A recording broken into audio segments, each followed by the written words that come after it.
Let me explain what I mean right now.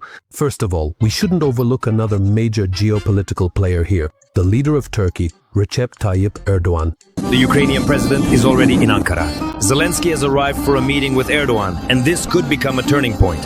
What will Ukraine offer Turkey, and will Erdogan act as a mediator in the new stage of negotiations? Yes, I will tell you. A few days ago, Zelensky met with Erdogan. The two presidents gathered to decide what to do about the Kremlin terrorist.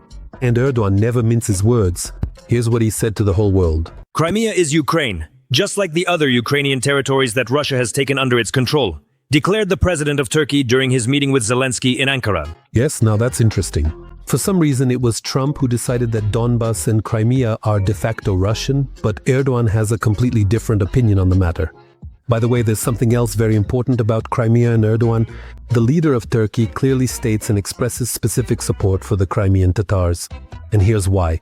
Our support for the Crimean Tatars, who serve as a unique historical and cultural bridge between Ukraine and Turkey, will continue.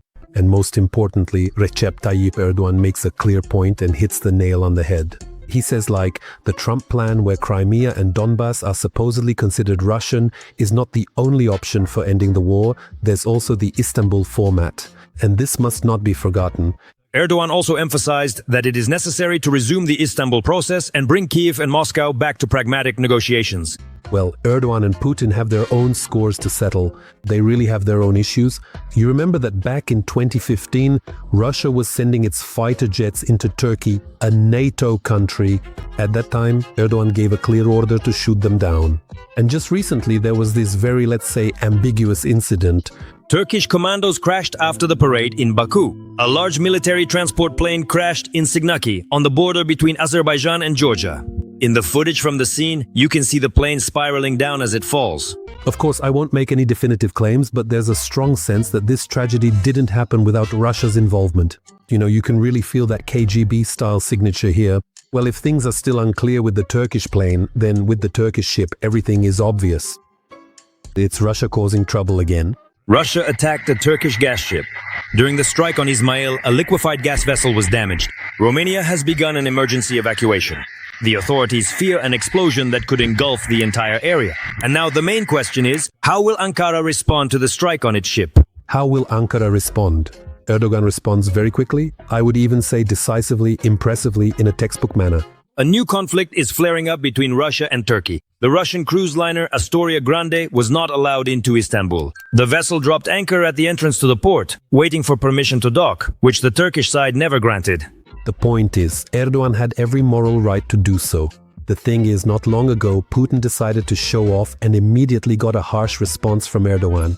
A week ago, the Krasnodar region turned away the Turkish ferry sea bridge, which was supposed to open the Trabzon-Sochi route for the first time in 14 years. The Turkish vessel drifted in the waters for 2 days, never receiving permission to dock. In the end, it had to turn back. And now Turkey has responded in kind. Then it's such a funny coincidence right away. Immediately after Erdogan's stance on Trump's plan, it started to take on, let's say, some new shades. Here's what I mean. The US peace plan provides for security guarantees for Ukraine modeled after NATO's Article 5. According to this provision on security guarantees, any future significant, deliberate, and prolonged armed attack by Russia on Ukraine will be considered an attack threatening the peace and security of the transatlantic community. Both the US and its allies will respond accordingly, including the use of military force. They say someone in the Kremlin immediately started feeling unwell. Moreover, European countries immediately became more active in the context of military aid to Ukraine. Right away. All together. Zelensky is holding emergency talks with European leaders about a peace plan. Right now, he is speaking with Macron, Starmer, and Merz about a proposal to end the war. The future of Ukraine is at stake. This could become a turning point in the entire war. Yes, in Europe they understand. If Ukraine, God forbid, capitulates, Putin could take the war to Europe itself without any problems. Germany is the first to respond. Germany is finally giving the green light for long-range missiles for Kyiv. Friedrich Merz hinted at a breakthrough on this issue, without mentioning Taurus directly. France is not lagging behind either. Macron understands perfectly well that Putin needs to be crushed like a Colorado beetle. If only there was something to crush him with. But after this epic deal between Ukraine and France, there will be. Zelensky and Macron have signed a historic deal. Ukraine is buying 100 Rafale fighter jets. France is ramping up its military support for Ukraine to a level never seen before. Yes, and here's more. News from the United Kingdom. On the Foggy Albion, they are now more than just concerned.